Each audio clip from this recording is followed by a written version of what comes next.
She said, "If my guy friends make you insecure, that's your problem." I said, "You're right." I packed my things and left. When she showed up at my brother's screaming that I abandoned her, I said, "No, I just solved my problem. You can keep your friends." Hey viewers, before we move on to the video, please make sure to subscribe to the channel and hit the like button if you want to see more stories like this. Thanks. I never thought I'd be the guy posting his life implosion on the internet, but here we are. I'm writing this from the guest bedroom of my brother's house, looking at 3 suitcases that contain everything I own. The rest of my life, the apartment, the furniture, the future we planned, is currently sitting in an empty silence across town. My name is Mark, 28M, and up until 48 hours ago, I was living with my girlfriend, Maya, 27F. We'd been together for 3 years. For the first 2.5, things were great. We were that couple everyone said was endgame. We rarely fought, our finances were in sync, and we had the same long-term goals. Then Caleb moved back to the city. Caleb is Maya's best friend from college. I'd heard stories about him, mostly funny anecdotes from their undergrad days, but I'd never met him until 6 months ago. When he first arrived, I made a genuine effort. I'm not the jealous type. I have female friends. Maya has male friends. It's normal. Trust is the baseline of any relationship, right? But Caleb wasn't just a friend. He was an orbiter. It started small. Late-night texts that weren't emergencies, just memes, or remember when messages at 11:30 p.m. on a Tuesday. Then it was the emergency phone calls. Caleb had a flat tire. Caleb had a bad day at work.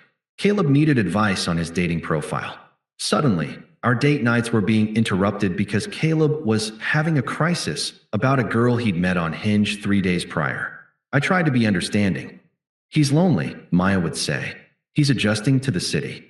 But then the physical boundaries started blurring. We'd be at a bar with a group of friends, and Caleb wouldn't sit next to her. He'd sit on her side of the booth, squeezing in so their thighs were touching. He'd put his arm around the back of her chair, his hand dangling inches from her shoulder. If she made a joke, he'd laugh too hard and lean in to whisper something in her ear, excluding me entirely. I felt like a third wheel in my own relationship. The first time I brought it up, I kept it light. "Hey, does Caleb know boundaries? He's a little handsy." Maya laughed it off. "Oh my God, Mark. He's gay." "Well, not gay, but he's like a brother." "It's not like that. You're being weird." I let it slide. I didn't want to be the controlling boyfriend. But over the next few months, the brother dynamic evolved. He started buying her gifts, expensive ones. A vintage vinyl record she'd mentioned once. A bracelet for her birthday that cost more than the one I got her. When I confronted her about the bracelet, she got defensive. "He just makes good money, Mark. Why are you trying to ruin a nice gesture? You're acting so insecure lately. It's unattractive." That word, insecure, it became her favorite weapon.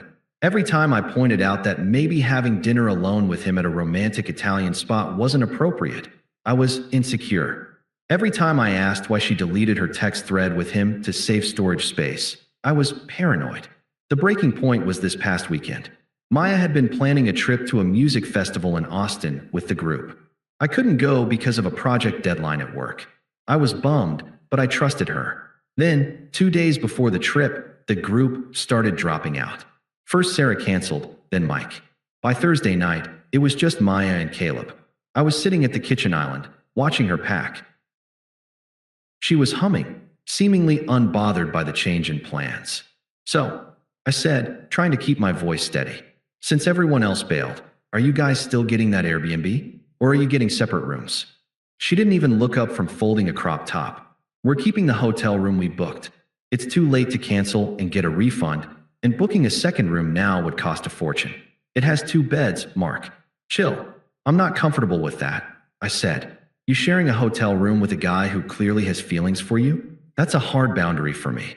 She stopped packing and finally looked at me. Her eyes were cold. There was no empathy, no reassurance, just annoyance. "He doesn't have feelings for me. You are projecting your own lack of confidence onto him. It's pathetic." "It's not pathetic to expect respect," I shot back, my patience fraying. "If the roles were reversed, if I was sharing a hotel room with a girl I used to hook up with." "We never hooked up," she snapped. "Doesn't matter. The dynamic is disrespectful. If you go on this trip and share a room with him, I can't be here when you get back." I thought that would wake her up. I thought the threat of losing US would outweigh a weekend of partying. Instead, she laughed. A short, cruel sound.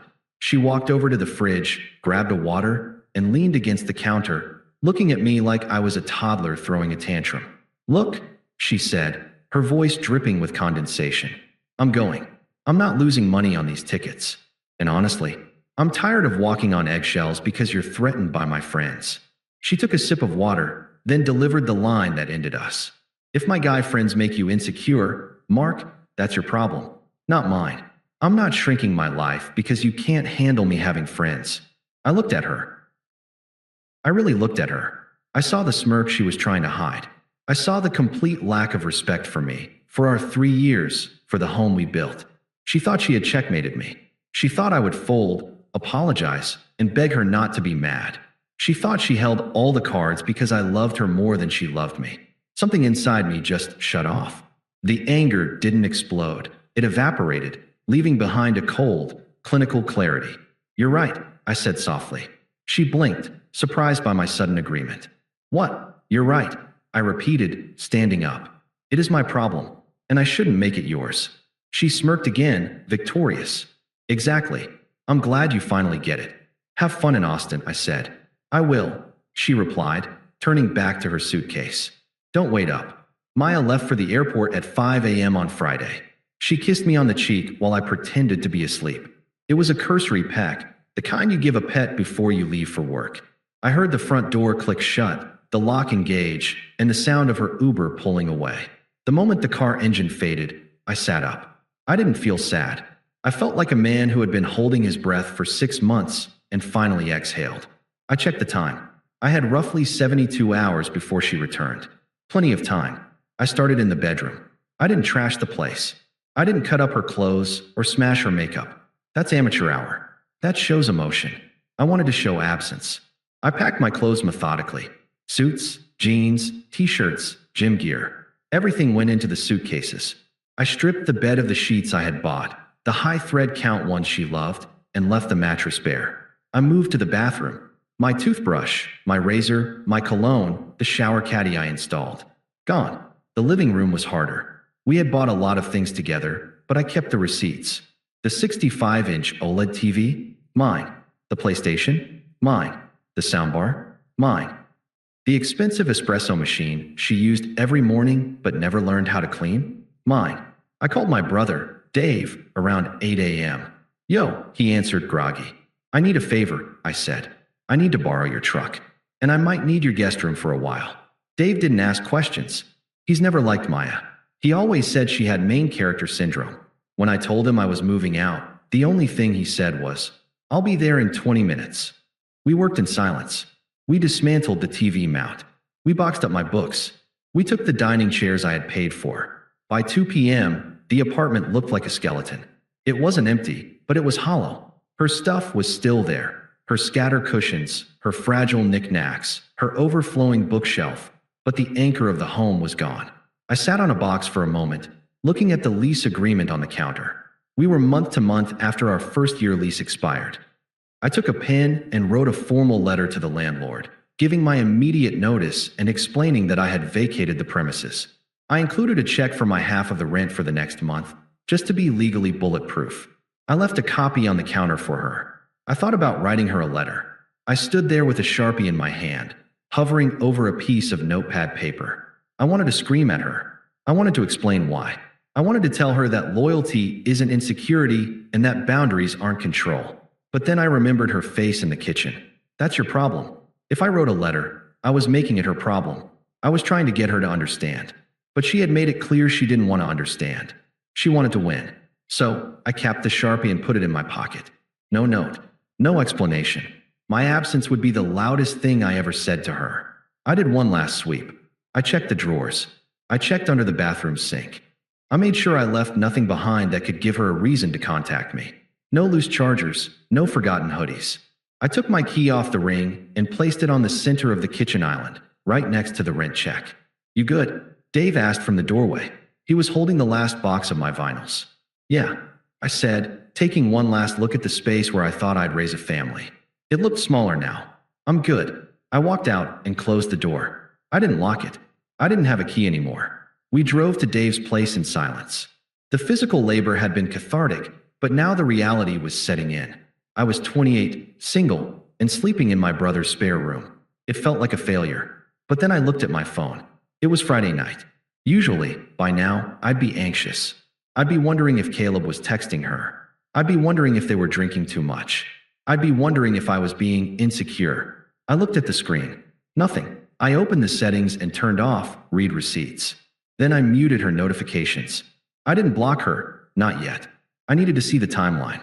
I needed to know when the realization hit. Beer, Dave asked as we walked into his house. Make it a whiskey, I said. I sat on Dave's porch, watching the sun go down. For the first time in 6 months, my stomach wasn't in knots. I had solved my problem. Now, it was about to become hers. Sunday evening arrived with a heavy, humid stillness. I was sitting on Dave's patio, a half-eaten burger on my plate, watching a football game on his outdoor TV. My phone was face down on the table. At 7:15 p.m., it buzzed. I didn't pick it up immediately. I took a sip of my beer, finished a fry, and waited. It buzzed again. Then a long, sustained vibration, a call. Then another text. I flipped it over. Maya, 7:16 p.m. babe, I'm home. Why is the living room empty? Maya, 7:17 p.m. Where is the TV? And the espresso machine? Did we get robbed? I watched the bubbles appear and disappear as she typed the next one. The realization was setting in. She had walked into the kitchen. She had seen the key. She had seen the rent check. Maya, 7:20 p.m. mark. Why is your key on the counter? Maya, 7:21 p.m. pick up the phone. Maya, 7:22 p.m. This isn't funny. Where are you? My phone started ringing. Maya calling. I let it ring out. 10 minutes passed. The text shifted from confusion to the familiar, sharp-edged anger she used whenever I didn't immediately capitulate to her mood. Maya, 7:35 p.m. You're seriously doing this? You cleaned out the apartment because I went on a trip? That is so childish. Maya, 7:42 p.m. I can't believe you. You're literally throwing a tantrum because you're insecure about Caleb. Grow up. Maya, 7:50 p.m. We need to talk about this like adults. Come home right now and bring the stuff back. I'm not playing this game. I read them with a strange sense of detachment. It was like reading a script for a character I no longer played. She wasn't asking if I was okay. She wasn't asking if she had hurt me. She was commanding me to return to my post. She was mad that her appliances were gone, not that her partner was. I put the phone on Do Not Disturb and went back to watching the game. Monday morning, the tone shifted again. Panic. Maya, 8:15 a.m. mark. Please. I didn't mean to snap. I'm just tired from the trip. Can we just talk? Maya, 9:30 a.m. I called your office. They said you took personal leave. Are you okay? Maya, 11 a.m. This is insanity. You can't just abandon a 3-year relationship without a conversation. You owe me an explanation. I scrolled past them. I didn't know her anything. That was the beauty of her logic. If my feelings were my problem, then my absence was my solution. I was simply handling my business. By Tuesday, she tried to leverage guilt. Maya, I can't afford this place on my own, Mark. You know that. If you don't come back, I'm going to get evicted. Is that what you want? To see me on the street? I almost replied to that one. I almost typed, you should have thought about that before you booked a hotel room with another man. But I stopped myself. Silence was heavier. Silence was a mirror. Every time she texted into the void and got nothing back, she had to sit with her own reflection. I blocked her number on Wednesday. Not because I was weak, but because I was bored. The notifications were just noise now. 2 weeks passed. I settled into a routine at Dave's. I went to work, I hit the gym with a vengeance, and I started saving the money I used to spend on our life. It was shocking how fast my bank account grew when I wasn't funding expensive dinners to apologize for things I hadn't done. But just because I had blocked Maya didn't mean I was immune to the fallout. We shared a social circle, and the smear campaign had begun. I heard snippets from the few friends I still talked to. Maya was telling everyone I had a mental break. She claimed I was possessive, abusive, and that I had abandoned her out of the blue because I was threatened by her success. Then came the flying monkey. Jessica was Maya's college roommate. She had always tolerated me, but her loyalty was firmly with Maya. She called me on a Thursday evening. I knew exactly why she was calling, but I picked up anyway. I was ready. Mark, she said, her voice tight with self-righteous judgment.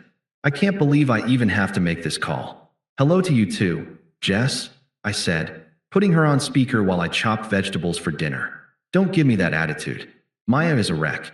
She's been crying for 2 weeks. How could you do that to her? Just ghosting her? Leaving her with the rent? It's sociopathic, Mark. Is she stuck with the rent? I asked calmly. I left a check for the next month. She had 30 days to figure it out. That's not the point. Jess snapped. It's the emotional cruelty. You threw away 3 years because you couldn't handle her having a male friend. It's so incredibly weak. Is that what she told you? She told me everything. She told me you freaked out because she went to Austin with Caleb. Nothing happened, Mark. Caleb is just a friend. You let your insecurity ruin everything. I stopped chopping. Did she tell you what she said to me before she left? What? She looked me in the eye and said, if my guy friends make you insecure, that's your problem. She said she wasn't going to change her life for me. There was a pause on the line. So, Jess said, though with slightly less conviction, she was establishing boundaries. Exactly, I said, and I respected them. She told me my feelings were my problem. So I removed myself and my feelings from her life. I solved the problem, Jess. Why is she upset? She should be celebrating. She has total freedom now. That's twisting her words. No, it's applying them. You can't tell your partner that their comfort is irrelevant and then act shocked when they leave to find comfort somewhere else. Jess was silent for a long moment. Then, her tone shifted. The righteous anger leaked out, replaced by a weary frustration. Look, Mark, she's in a bad spot. Caleb isn't helping. I couldn't help the dry chuckle that escaped me. Let me guess. Now that she's actually single and available, the thrill is gone? He's too busy for her.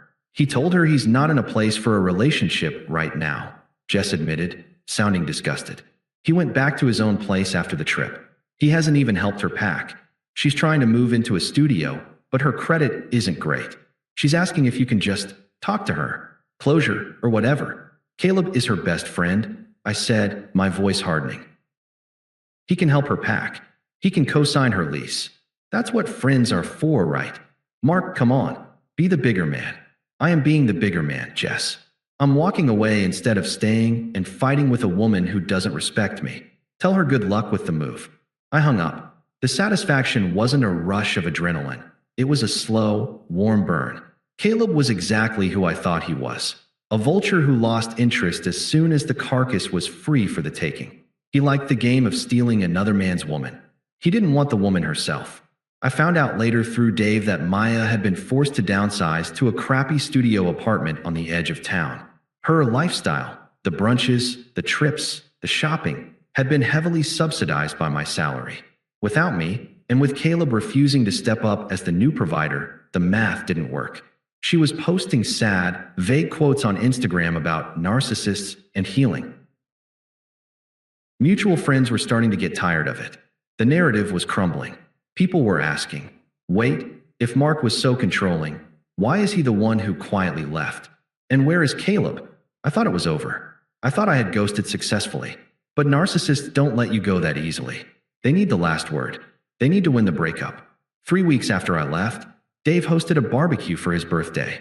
It was a Saturday. The sun was shining. I was manning the grill, and for the first time in a long time, I felt like myself.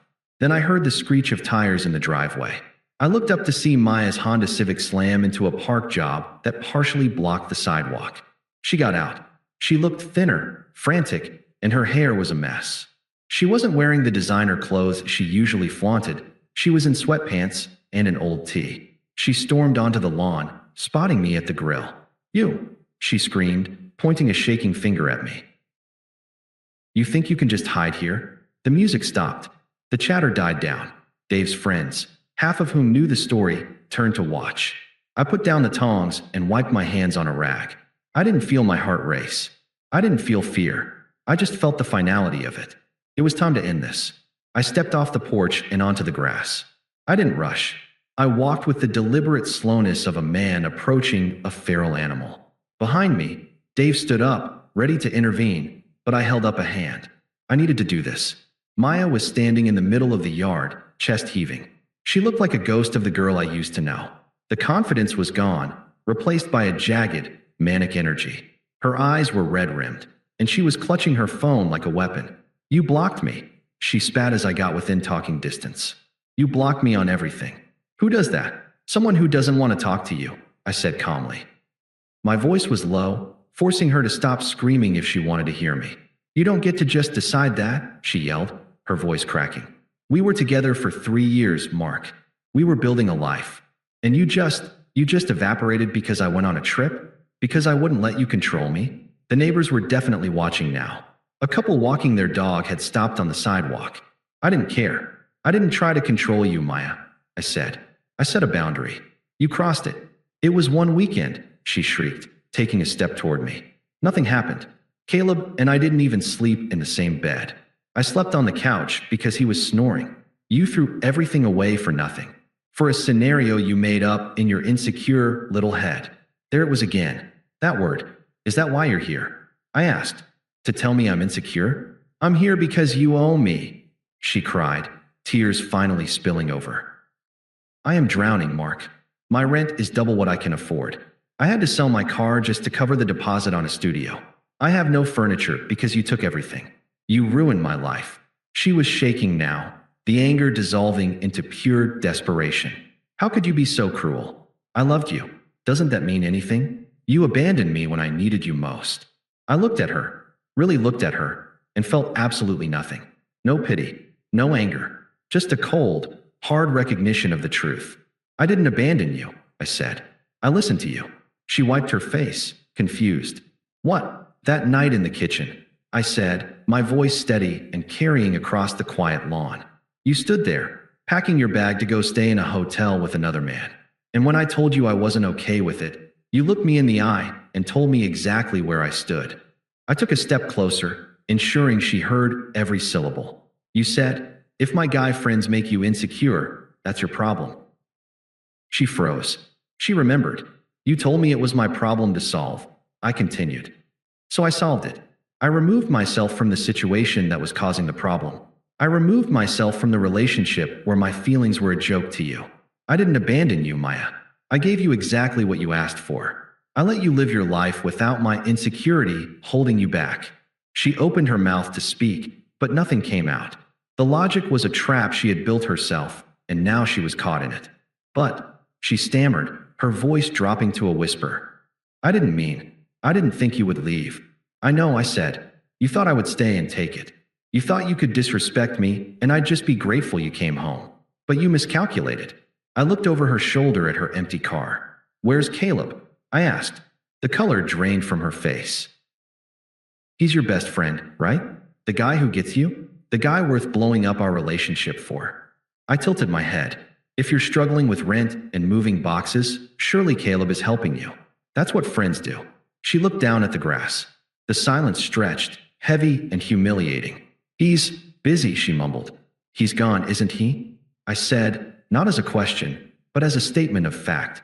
"He got what he wanted, the ego boost of knowing you'd pick him over me. And the second things got real, the second you became a burden instead of a trophy, he bailed." She didn't deny it. She just started to sob, a raw, ugly sound. "I made a mistake," she whispered. "Mark, please. I made a mistake. I can fix it. I'll cut him off. I'll block him. Just, please, come home. I can't do this alone." She reached out to grab my arm. I took a step back, keeping myself just out of reach. "You aren't alone because of me, Maya. You're alone because you chose to be. You made a choice between my respect and his attention. You picked him." "I'm sorry," she wailed. "I'm sorry. I accept your apology," I said. "But I don't accept you." I turned back toward the house. "Mark," she screamed, the desperation turning back into rage. "You can't just walk away. You can't leave me like this." I stopped and looked back over my shoulder. "You can keep your friends, Maya," I said, delivering the final line with the detachment of a stranger. "I'm keeping my peace." I walked back up the porch steps. Dave was standing there, arms crossed. "You want me to call the cops?" he asked loud enough for her to hear.